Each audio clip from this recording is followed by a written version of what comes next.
Good morning. I'm Harley Schlanger from the LaRouche organization with your daily video update for August 22nd, 2022. Today I'm going to take up the question of the coming demise of the globalist New World Order. And I'm going to do it by looking at what the actual plan or strategy is for the so-called democracies.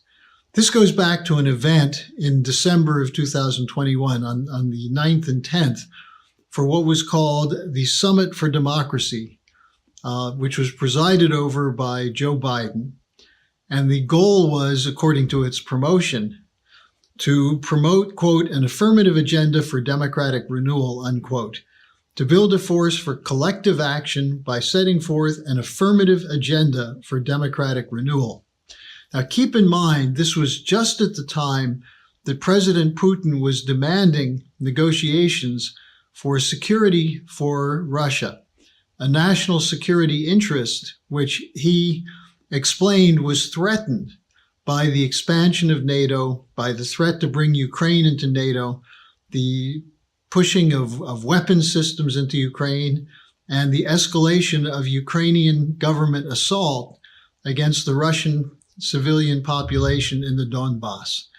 So as this was in the midst of a fairly dramatic negotiation process, instead, at the side was this Summit for Democracy. Now, what was the strategy here?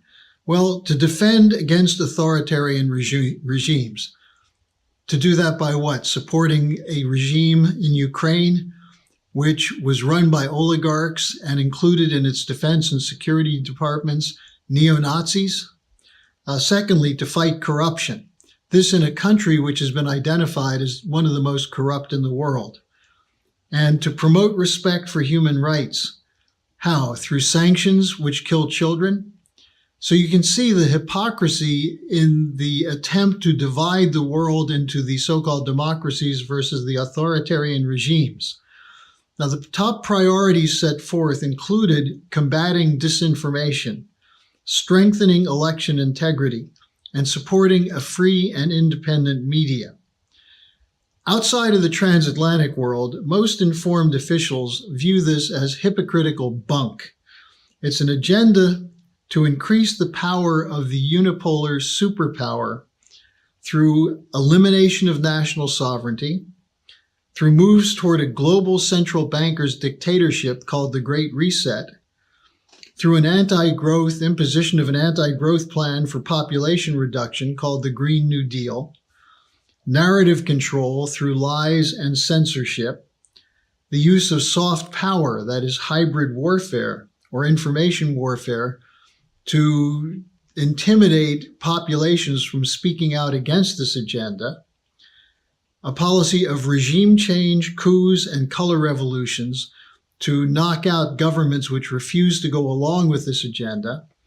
And finally, launching of actual war, led by a US, UK, NATO powers using proxy warfare, as in the case of Ukraine, where it's the Ukrainian people and nation which is taking the brunt of the suffering, but also to escalate against China using Taiwan as a similar choice for proxy warfare.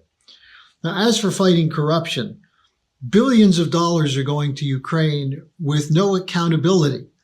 When Senator Rand Paul called for a special office to look into where the money was going, it was voted down. And instead, we now know billions of dollars of weapons are going to who knows where. Money is unaccounted for, as it was before in Iraq and Afghanistan. And in the meanwhile, weapons are being placed in the hands of neo-Nazi security forces. Now, the so-called democracies led by the US, the UK, and the EU have co-opted Japan, the South Korea, and some of the Five Eyes countries, Australia, Canada, and New Zealand, into their ranks. And they're demanding an economic decoupling from Russia, as well as from China. Who's going to pay the price for this? Well, so far, the people of the so-called democracies are probably paying a bigger price than the targets, especially in the case of Russia. Why? Because of the economic blowback, the supply chain issues, the shortages, energy shortages, inflation. All of this is being blamed on Putin when it's caused by the policies of the leaders of the so-called democracies themselves. And it's their failed policies which are now rebounding in escalation. And we see this with the fuel shortages, especially the discussion of fuel poverty in the United Kingdom, food shortages, and so on. And it's also a policy of permanent war and permanent warfare austerity in those regimes which are funding the warfare. And this is the establishment of global NATO as the enforcement arm of the sole superpower and the rules-based order. Now, this is creating an interesting polarity in what is supposed to be a unipolar world in defense of a so-called rules-based order, the rules of which are made by the sole superpower. And as a result, the so-called democracies are the ones becoming isolated, as was pointed out by President Putin in his address last week at the Moscow International Security Conference. Now, part of what's happening is the emergence of an alternative. This has been underway for a while because of the failure of the West's economic policies to address the conditions of underdevelopment and poverty in much of the global South. But what we're seeing is a renaissance, what Helga LaRouche calls a renaissance of the non-aligned movement. That is, nations that don't want to be forced into being part of one bloc or another, an East versus West confrontation, North versus South, but nations that wish to fight for mutually beneficial cooperation for themselves and their allies, as well as for their neighbors.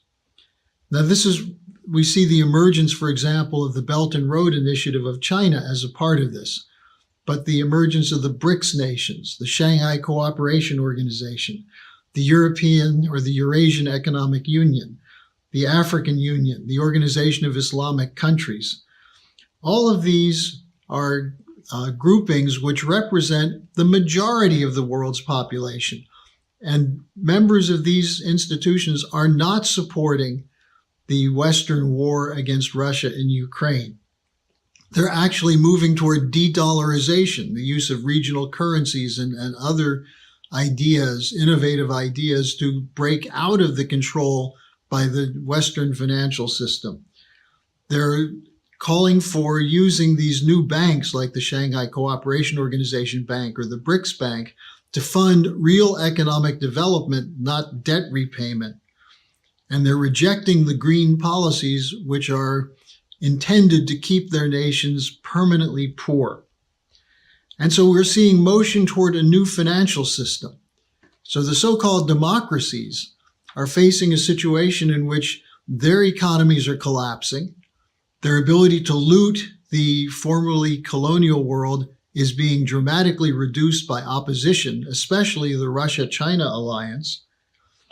And we're seeing a move toward the kinds of policies, development policies, presented over the years by Lyndon LaRouche in his call for a new Bretton Woods, which would include fixed exchange rates, long-term investment in physical economy, and a rejection of the free trade, free market policies of the anti-sovereign world order of the leading powers. And who are the leading powers protecting in this? The global banks, the global financial cartels, the cartels in big pharma, the cartels in the grain and raw material sector. Those are the ones that benefit from this globalist new world order. Instead, we're moving toward a world order of beneficial cooperation. And this is the long-term goal that Lyndon LaRouche started working on back in 1970 at the point at which the Bretton Woods system was taken down by these globalist institutions. So the question is, what will the citizens of the West do? Will they continue to tolerate the destruction of their economies and their loss of freedoms? Or will they join with the rest of the world seeking a new global financial architecture and security architecture? On September 10th and 11th, the Schiller Institute will be sponsoring a conference to take up these themes under the title Inspiring Humanity to Survive the Greatest Crisis in World History. I'll place a link at the bottom of the description section of this update for you to register. And I would encourage you not just to register for yourself, but to share this and get your friends to register, get your neighbors, get your coworkers, and everyone you know. Because this is a fight that's not going to go away and will get more intense and more dangerous until we finally take power out of the hands of these insane globalists and return it to the citizens of Republican nation states, sovereign states, who see their future as cooperating with the rest of the sovereign states in the world, as opposed to being in a permanent state of chaos and war. Thanks for joining me. I'll be back again tomorrow. Good morning. I'm Harley Schlanger from the LaRouche organization with your daily video update for August 23rd, 2022. I'm going to be reporting today on the trend of escalation of military conflict as a result of a development which occurred near Moscow on August 20th, as well as the ongoing deterioration of most of the economies of the transatlantic world and the world as a whole. But let's begin with the ominous development near Moscow, where a car bomb killed Daria Dugina, the daughter of Alexander Dugin, a fairly well-known Russian ultranationalist. The FSB, the Federal Security Bureau of the Russian government, has provided some details identifying an agent of Ukraine's secret services as the assassin. Dugina is a journalist, an activist, as I said, the daughter of Alexander Dugin. The Ukrainian officials are denying that they had any involvement in this. But the Russian spokesman, including the head of the Donetsk People's Republic, said if Ukraine's role is verified, quote, then we are talking about a policy of state terrorism carried out by the Kyiv regime, unquote. Now, what should be investigated here is not simply the crime scene, but the ongoing collaboration between NATO's Special Operations Forces and the Ukrainians.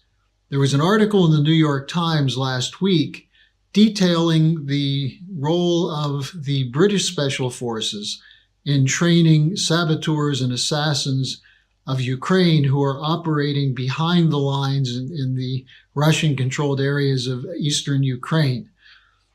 We've also seen an escalation in drone attacks in Crimea, as well as very suspicious and likely Ukrainian attacks into Russia. Now, this is, of course, extremely dangerous. You're playing with fire. But the deeper problem is that the West has cut off diplomatic channels with Russia. And this has come from the United States, from the British and NATO. Who is there to negotiate with? Zelensky keeps saying he wants to negotiate with Putin, but he's being told by Biden, by Boris Johnson, and others not to negotiate, to continue fighting as NATO pours in more weapons in what will most likely be a losing cause in Ukraine. During the Cuban Missile Crisis, when the world came very close to nuclear war in October 1962, there were extensive back-channel negotiations conducted on behalf of John F. Kennedy, the U.S. president, and Nikita Khrushchev, the Russian leader. This probably prevented nuclear war. Are there such channels today? If so, are they being used? The Russians are saying no. The Russian ambassador in Geneva to the UN agencies, Gennady Gavilov, said, quote, I do not see any possibility for diplomatic contacts, unquote. He added that the longer the conflict continues, the more difficult it will be to have a diplomatic solution. Well, as I reported the other day, President Putin at the Moscow International Security Conference said that it's not Russia which is isolated, but the West which is becoming increasingly isolated from the rest of the world. This became clear at a discussion that took place yesterday of the UN Security Council session that was called by China, because China is now the temporary chair of the UNSC, to discuss the topic of maintaining peace and security through dialogue and cooperation. Many of the countries involved in the Security Council took up multiple topics on the whole question of addressing food insecurity, the question of ending wars, multilateral cooperation to do that. And what was clear is that the only countries that were not interested in this dialogue were the United Kingdom and the United States. The ambassadors from those two countries used their time to denounce Russia and not to address any of the substantive issues that were put on the table by the other members of the assembly. The Indian ambassador, for example, spoke of the need for new financial and security architecture, which is what the Schiller Institute has been saying is absolutely necessary to escape this moment in history without serious consequences. But that's not in the interest of the unipolar strategists who are dictating the policy to the Western world and are attempting to bully the rest of the world to submitting to it. One of the problems they're having is that the policies coming from the transatlantic region, especially from London and Wall Street, are leading to an escalating economic breakdown. And this is going to create a hot autumn in response. We have a preview of this going on in England right now, where dock workers are on strike at one of the largest ports over low wages. This is going to add to the existing freight backlog, the supply chain issue. We also have farmer protests that are gearing up for the end of the harvest period throughout Europe. Truckers are demonstrating over high gas prices. There's an overall economic crisis which is barely reflected other than snippets here and there about inflation. Now, on the inflation front, the Bank of England forecasters estimate a 13% inflation rate in the United Kingdom by the end of the year. But UK analysts at Citigroup said it's more likely to be 18% and will peak at over 20% early in the year. Retail energy prices for the United Kingdom will triple from now until April 2023, driven by spot market speculation, not by shortages. They use the threat of shortages to drive up the price. These price problems are also driven by the EU green policy. The German Bundesbank president Nagel said that consumer inflation will exceed 10% in Germany by September. My personal view is that it's already higher than that if you look at food prices and utility prices.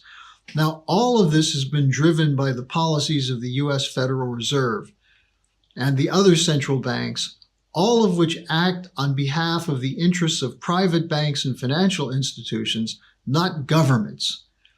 The use of quantitative easing to address the debt crisis, which took off again in September 2019, has been detailed by me in many past updates. But the trillions of dollars that have been pumped into the financial system are not going to physical goods production. They're going into increasing the debt by providing funds for speculation. That's what drives inflation. And now we have higher interest rates, which are leading to a surge in the dollar, which has a negative effect on every other currency in the world. By collapsing foreign currencies, it increases the cost to those countries for importing goods. And that's a source of inflation outside of the United States. In the United States, we're still paying for the uncontrollable debt bubble that was created, not just by COVID and the war, but by the failure after 2008 to address the wrong-headed policies of the Federal Reserve in that period. Instead of writing down debt or writing off debt, they continued to keep debt on the books of financial institutions at face value and then speculate on driving it up. for the purposes of speculative gains, not for improving the fiscal circumstances of those corporations, which are now zombie corporations. That is, they don't make enough profit to cover the interest on their debt. That's why they need constant bailouts.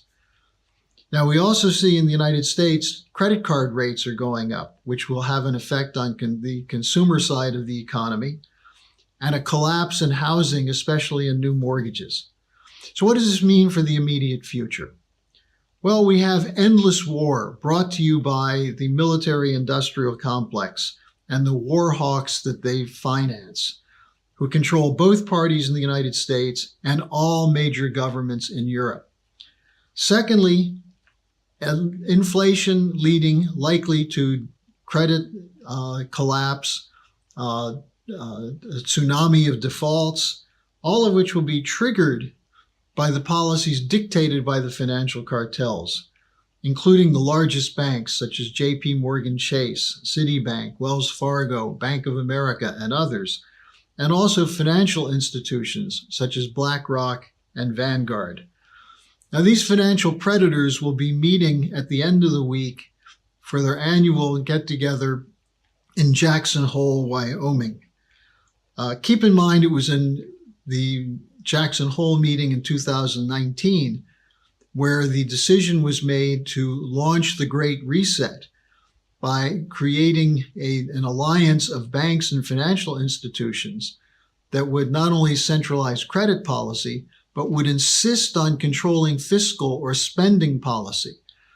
This happened in August 2019, driven by the policies of the World Economic Forum, Klaus Schwab, Prince Charles, and their fair-haired banker, Mark Carney, who announced that they were going to reach an agreement to lend money only to green policies and cut off credit to any company that had. Good morning, I'm Harley Schlanger of the LaRouche organization with your daily video update for August 24th, 2022. We're at a moment of heightened danger of an expanding war between the US and NATO against Russia, following the developments of the recent days. These are events which include the assassination of Daria Dugina in Moscow, allegedly by agents of the Ukrainian Secret Service, and also the continued shelling by Ukrainian forces of the Zaparizia nuclear power plant. The puppet government of Ukraine is continuing to conduct these kinds of irregular warfare operations while they're demanding more weapons. Meanwhile, populations in the transatlantic countries continue to be bombarded by what is called information warfare, which less politely is described as outright lies. This is following a script drafted in 2019 by the RAND Corporation titled, "Whose Story Wins?" Now, a colleague of mine wrote yesterday the following, which I think is highly relevant given this situation. He wrote, "In the proverbial fog of war, there are charges and countercharges by both sides. Yet there is still a difference between those who submit evidence and those who don't, and never even thought to. I might add that they never feel they have to, given the role of governments and media to cover up the truth."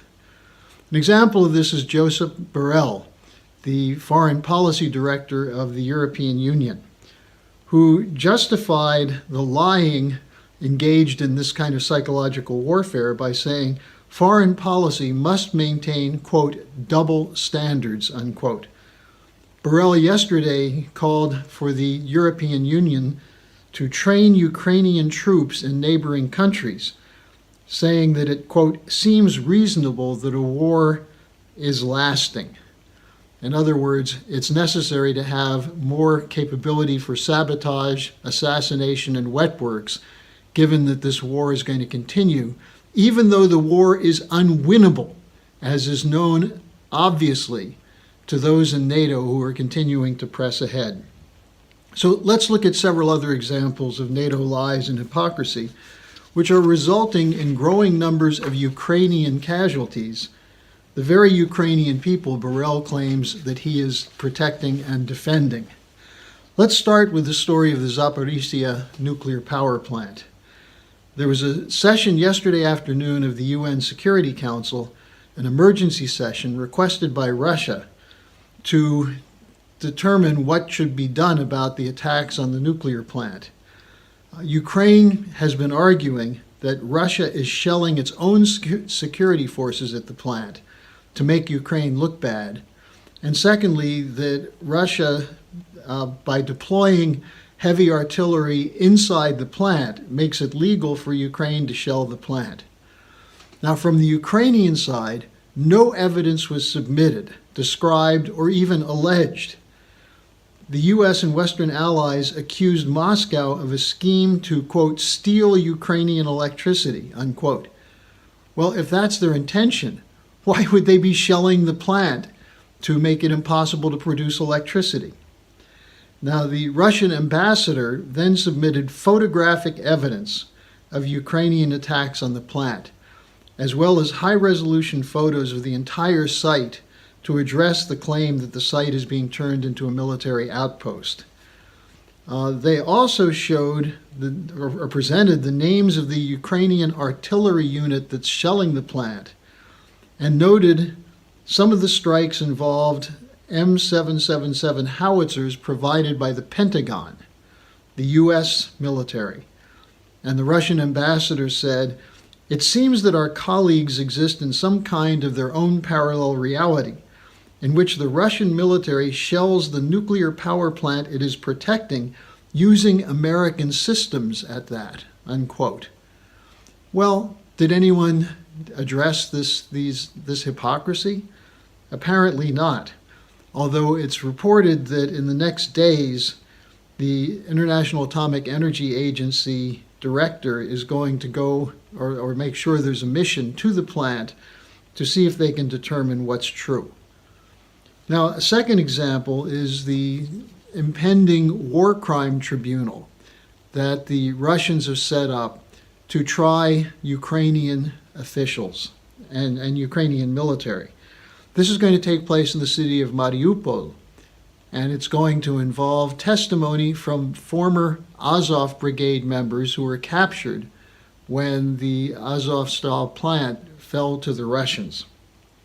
Now, according to sources, there are reports that there's testimony from some of the Azov members that they were told by the Ukrainian military to torture and kill Russian POWs, as well as to continue holding out at the plant, even though there were many civilians who were there whose lives were put at risk, being used as shields by the Azov neo-Nazi regiment. Zelensky responded to the pending war crime tribunal by saying it is, quote, a despicable show trial, and it goes beyond what is acceptable. Well, why is he trying to prevent the tribunal from taking place? Why is he trying to minimize the testimony? And why is it the case that it's likely that the Ukrainians themselves fired upon the Azov battalion POWs to try and silence them? Now, in the midst of this, there's warnings that there will be an escalation in the fighting, especially if the Russians respond to the assassination by car bombing near Moscow. The U.S. Embassy yesterday urged its citizens to leave Ukraine now in the safest way possible, warning that there could be an escalation and they cannot protect the Americans who are still there. Sort of reminds you of what happened at the end in Afghanistan, doesn't it? When they didn't protect the Americans or the Afghan collaborators of the Americans.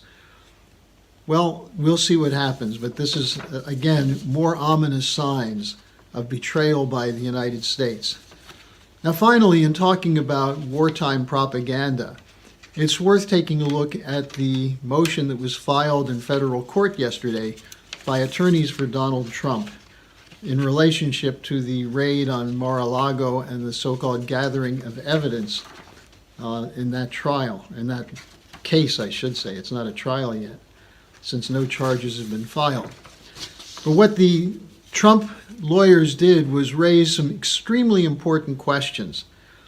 One of the most important is how can the Justice Department be a neutral arbiter when it comes to whether documents seized are classified or not classified? Are they privileged communications?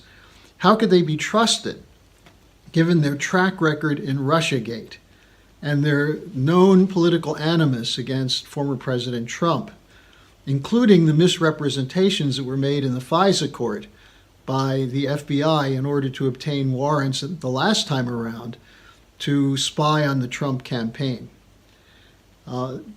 In talking about the unprecedented general search, they're saying that Trump and his attorneys were fully cooperative, and they go through a list of meetings that took place, which ended in June when the FBI said they would get back to him and never did.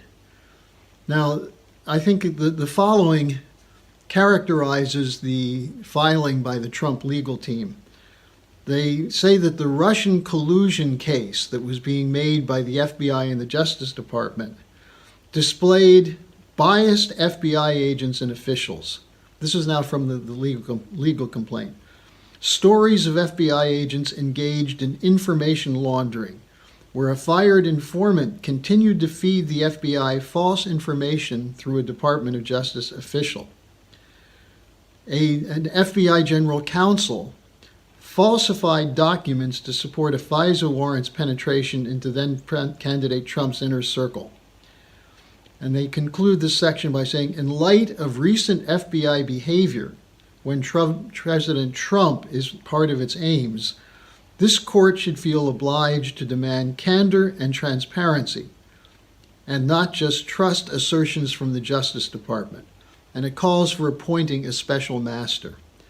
Now, given what's come out about the FBI Justice Department corruption when it came to Russiagate, the acceptance of lies, the promotion of lies, the use of leaks, including leaks of those lies which the media treated and still today treats as legitimate, the demand for a truly impartial special master is entirely justified. That's my report for today. I'll be back again tomorrow. Good morning. I'm Harley Schlanger from the LaRouche organization with your daily video update for August 25th, 2022. Well, in a few hours, the annual Federal Reserve Summit held at Jackson Hole, Wyoming, will be convening. And the topic this year is under the headline, Reassessing Constraints on the Economy and Policy. This is sponsored by the Kansas City Federal Reserve. It's an annual event, and this is usually where you get an inkling of what the Fed is planning in the weeks and months ahead. Now, according to the website of the Jackson Hole Convention, the topics will include economic constraints related to COVID, including supply chain issues.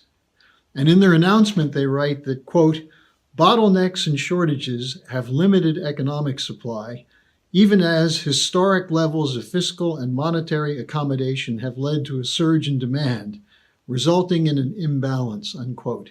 Now, what that means simply is that by pumping money into the financial system, they've created a condition where the most wealthy people are able to have access to that money for speculation, for speculative gains, and they're able to shop till they drop.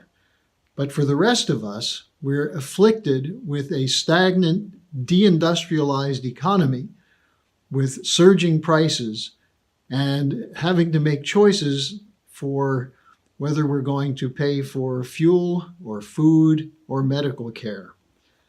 Now, they do admit that this policy has affected inflation. And they also say that interest rates will not only remain high, but will probably remain uncomfortably high. But they say we must stop inflation, and this is the way to do it. Well, the Fed so far raised interest rates 0.75 of a point in June, another 0.75 of a point in July, and who knows what's coming next. But they're caught between the proverbial rock and a hard place. If they raise the rates, this could trigger defaults because there are many companies and also governments that depend on this flow of cheap credit to keep rolling over their existing debt, not paying it down, but they're rolling it over by taking on more debt, which is not going to solve the debt crisis. But if they don't do that, if they keep pumping the money in to allow the debt to be rolled over, they're creating more inflation. Now, the problem is, as those of you who have heard Lyndon LaRouche in the past or studied his works, what you know is that tinkering with interest rates is not a solution to this crisis. This crisis was brought on by a shift away from a productive physical economy in which cheap credit is available, but not for speculators, but for producers. But if you shift that, as we have, as LaRouche shows in his famous triple curve diagram, once you unleash flows of liquidity that go into speculative finance, it will undercut credit for production, which will create shortages, which will create unemployment. And then when you add to that neoliberal trade policies, which allow for outsourcing, you end up shutting down the physical economy of the advanced sector countries. And that's exactly what's happened. So what we are seeing is the real intent of this policy, just like Biden's anti-inflation plan, has nothing to do with stopping inflation, but to use the so-called fight against inflation to push ahead their plan for the Great Reset and a Malthusian Green New Deal, one that will lead to massive crises, including starvation and increases in the global death rate because of the economic policies.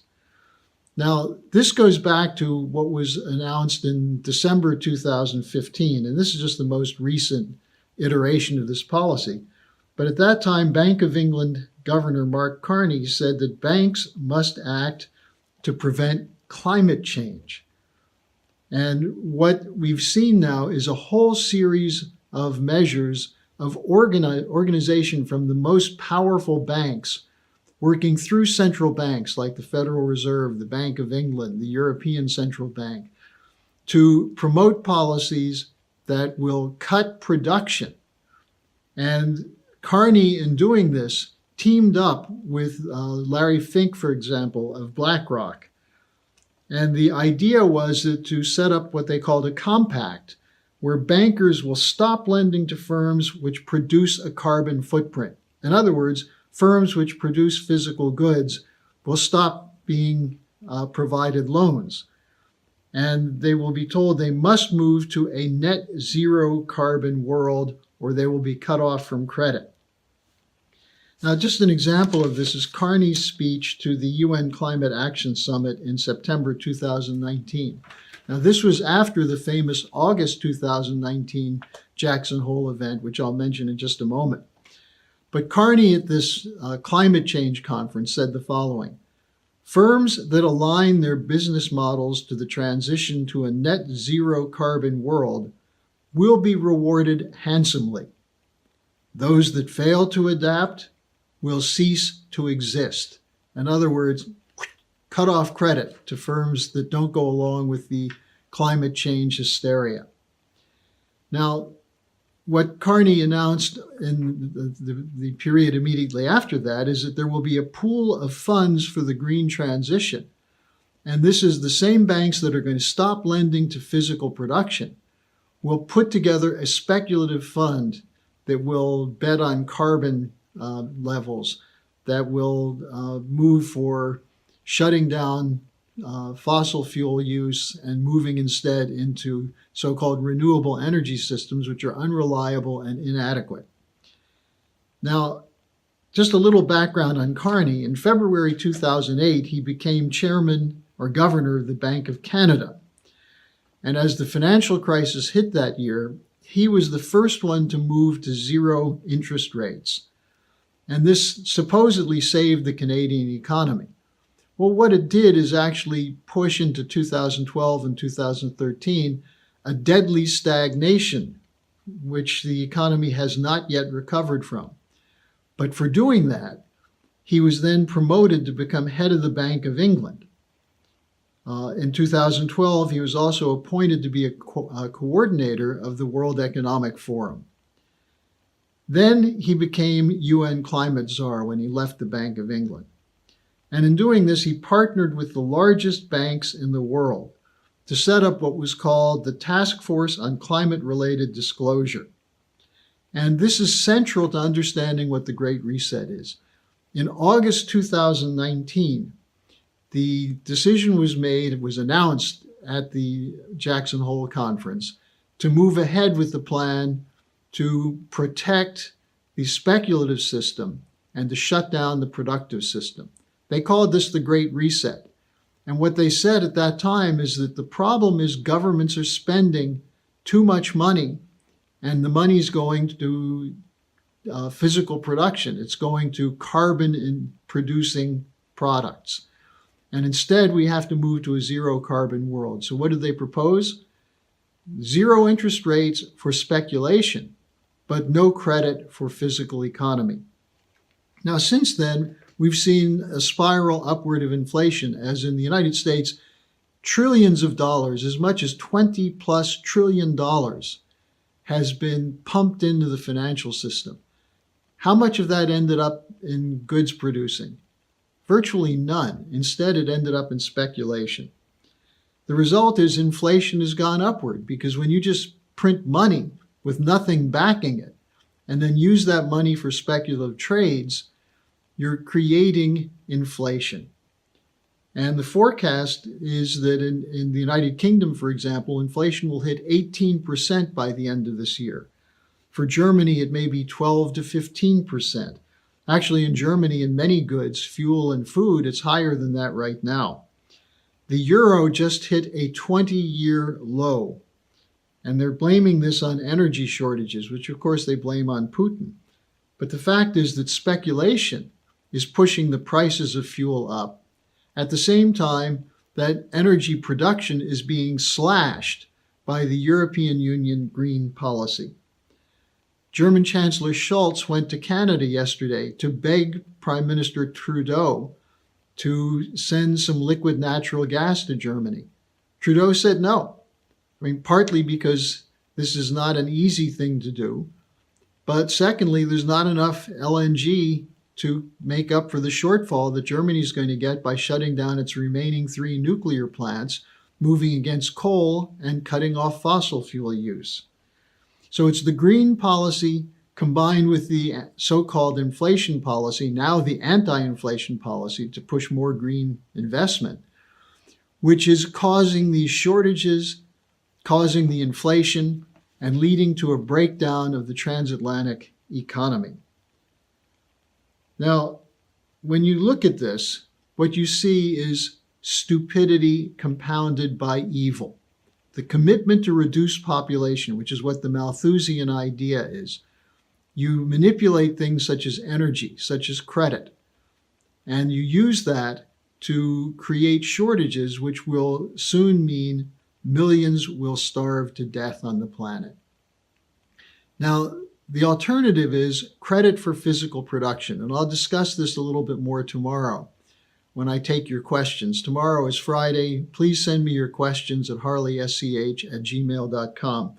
Now, let me just finish with a bit of an uplifting note. It's actually not uplifting at all. It should cause many of you to jump into action. The probable new prime minister in the United Kingdom is going to be Liz Truss, who will be the replacement for Boris Johnson. You thought Johnson was bad? Wait till this woman gets in there. She was asked at a campaign event if she has the stomach to launch nuclear war if necessary. And she said, yes, I'm ready to push the nuclear button. Well, that's exactly what we need, another psychotic war hawk in a position of influence in a transatlantic nation. So send me your questions. I'll be back tomorrow for the Friday question session. Good morning. I'm Harley Schlanger from the LaRouche organization with your daily video update for August 26th, 2022. I'm going to start by just reviewing the process by which Malthusian green fascists are pushing Europe into a new dark age. The green policies are being enforced by a combination of the US government, UK government, NATO, the European Union, through supranational agreements and enforced by NATO and by central bankers who control credit.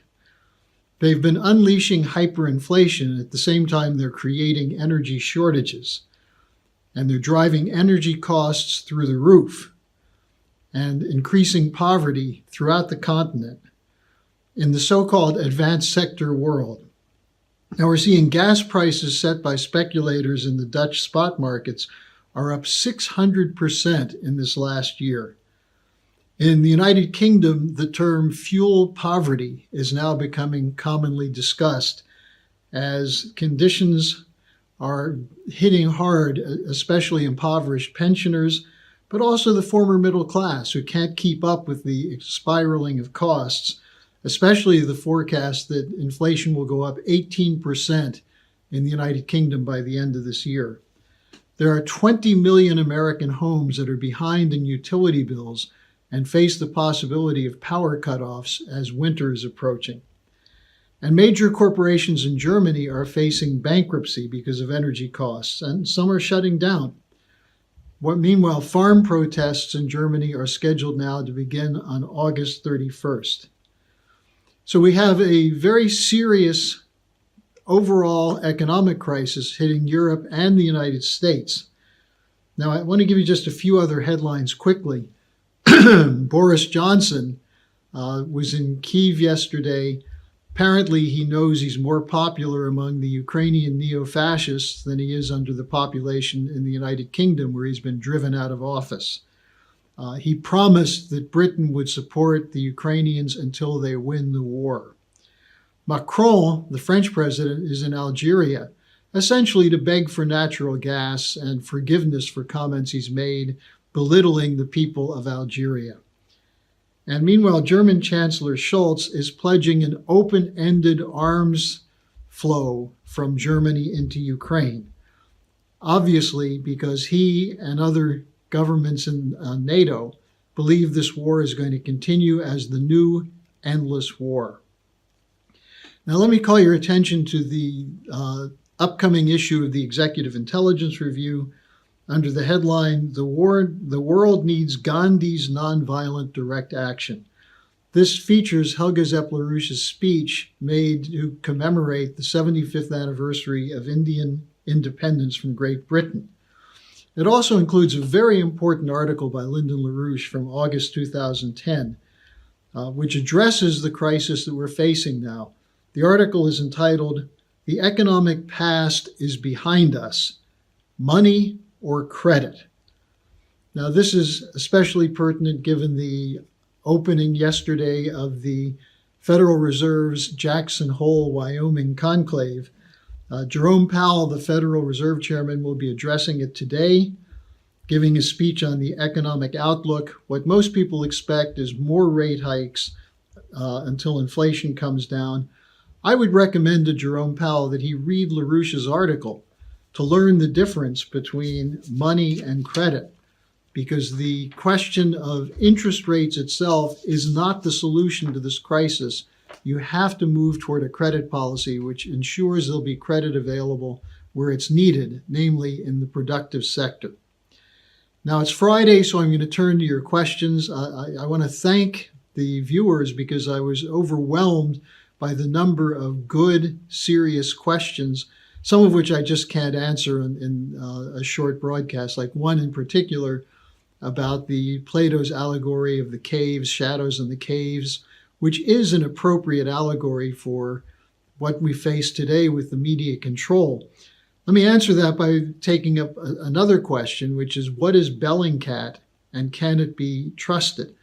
Bellingcat is a so-called open source investigative arm, but an arm of what?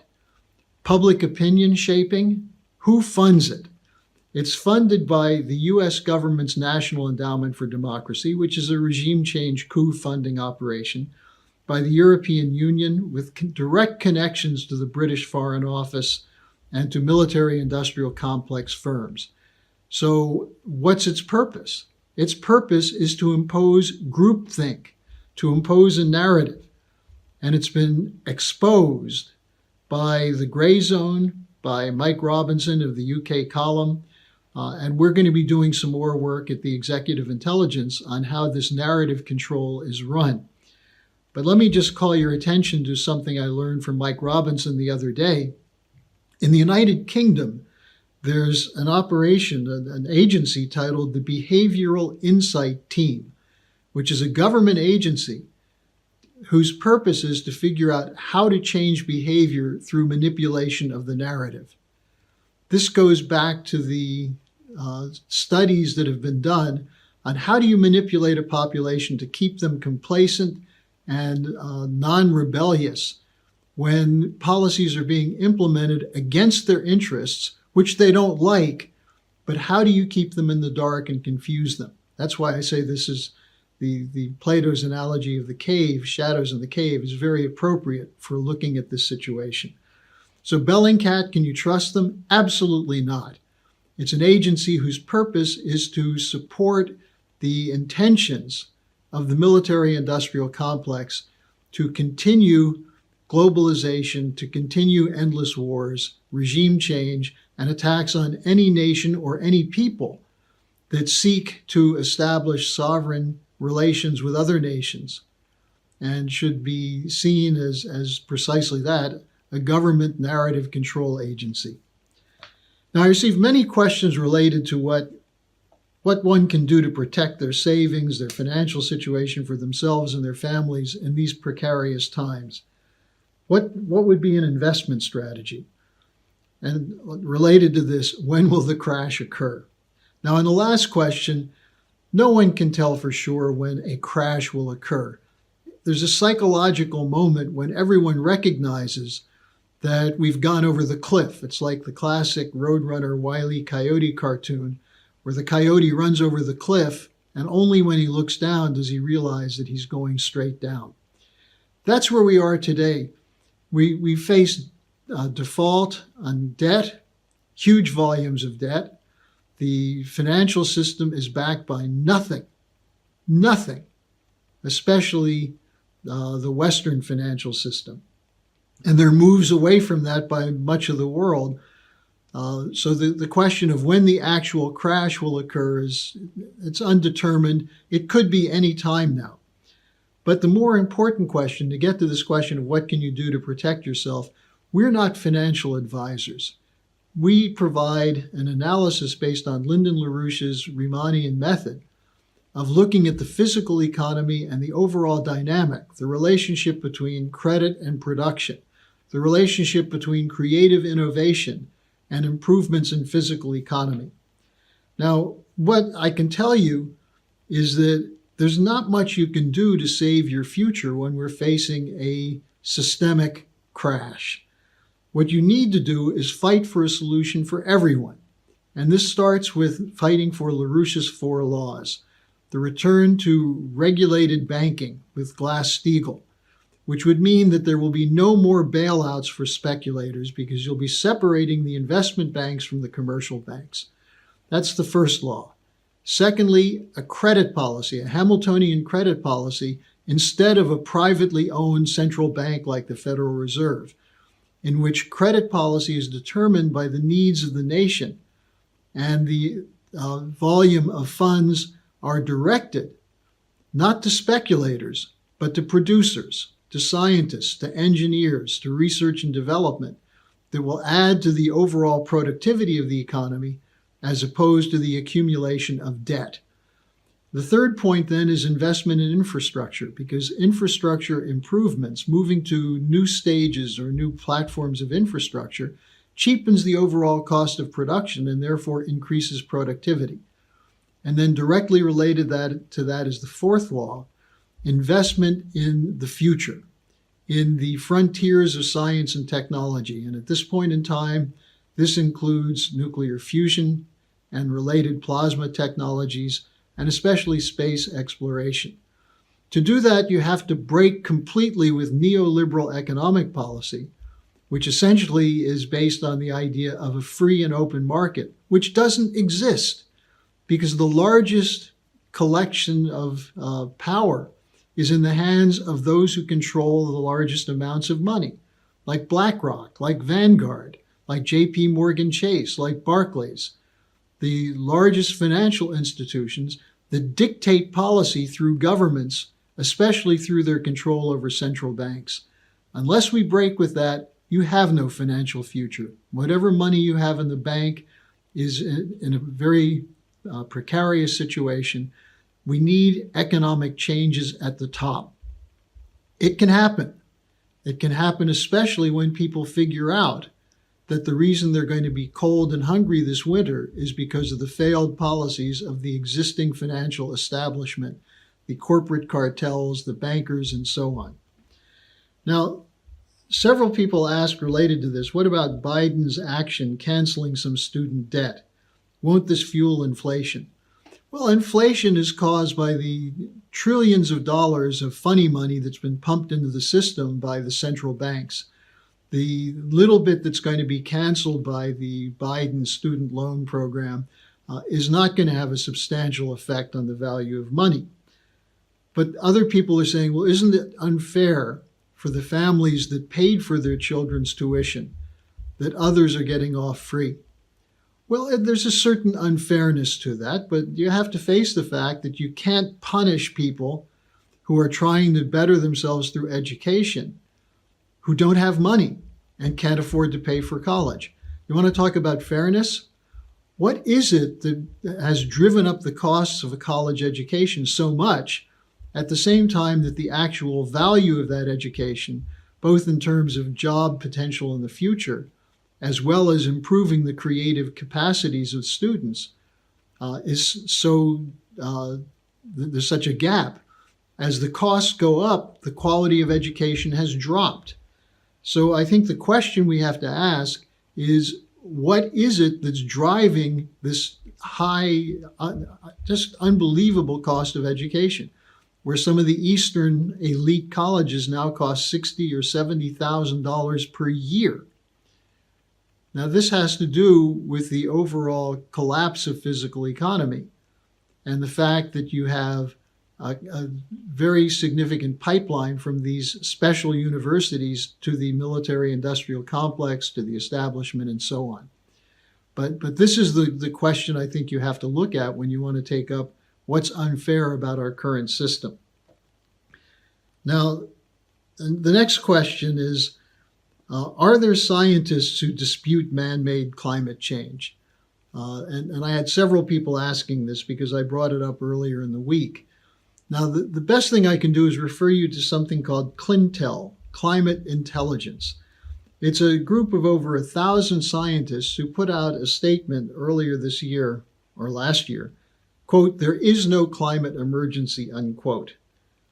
And they're dismissed by the media, which is pushing the fake science of man-made climate change. They're dismissed as climate skeptics or climate deniers. Well, these include Nobel laureates, physicists, chemists, actual climate scientists, as opposed to people like Bill McKibben, who's a fraudulent climate expert whose degree is in journalism. He wouldn't know a scientific process if it hit him in the face. So the ClinTel put out a statement saying climate science should be less political, while climate policies should be more scientific. And they've issued a call for open debate. Do you think the scaremongers who used Greta Thunberg to hammer governments into adopting these fraudulent policies, do you think they're willing to have an open debate? No, they openly say the debate is over. Well, in science, the debate is never over. You must always be open to anomalies which appear in what you think is proven science. And the fact that they won't debate, that they won't accept the idea that they're imposing a political economic agenda in the name of science, ought to prove to you that the current ideology around climate is a fraudulent cover for reducing population, for economic measures that increase the power of the wealthy, and so on. Now, there was also a climate, there is no climate emergency, a petition to the UN General Secretary. There are over 1,000 scientists in Italy who have signed this. So the debate should be going on. The fact that it's suppressed shows the degree to which narratives are controlled by the people who have political power and financial power to do so. Now, finally, you take a question from a younger friend of mine who asked, how do you protect young people who still are curious and want to learn? How do you inspire them? And I think this is an important question, and it's much longer than I can, the answer is much longer than I can give you at the end of this discussion today. But the most important thing is to expose them as much as possible to classical culture, both in terms of music, in terms of drama, poetry. Look at history from the standpoint of tragedy. This is something that Lyndon LaRouche has always emphasized and really hit me more than almost anything else I learned from him, that you must allow the imagination to have free rein. And what I mean by that is that most of the discoveries in science come from the mind of the scientist, the intuition, the development of their mind over time so that they can make hypotheses that go beyond what you see or hear or experience with the senses. And the control of science has been done by those who are empiricists, who say that the only thing that's real is what you can touch or feel or smell or hear. And so the ability to allow for that kind of free rein of imagination and have an education system which develops critical thinkers based on investigating the great discoveries and ideas of the past. Once young people get to see the difference between a narrative which says you're going to freeze to death or burn up because of man-made climate change without presenting any truthful evidence, once people begin to see that they're being manipulated, then you create the opening for the mind to explore in a way that's healthy. In fact, it's the only healthy way that human beings can survive. Now, I'm going to ask you finally to register for our upcoming Schiller Institute conference, which will be reviewing the lifetime work of Lyndon LaRouche. The link will be at the bottom of the description section of today's update. And this will be September 10th and 11th, an online conference.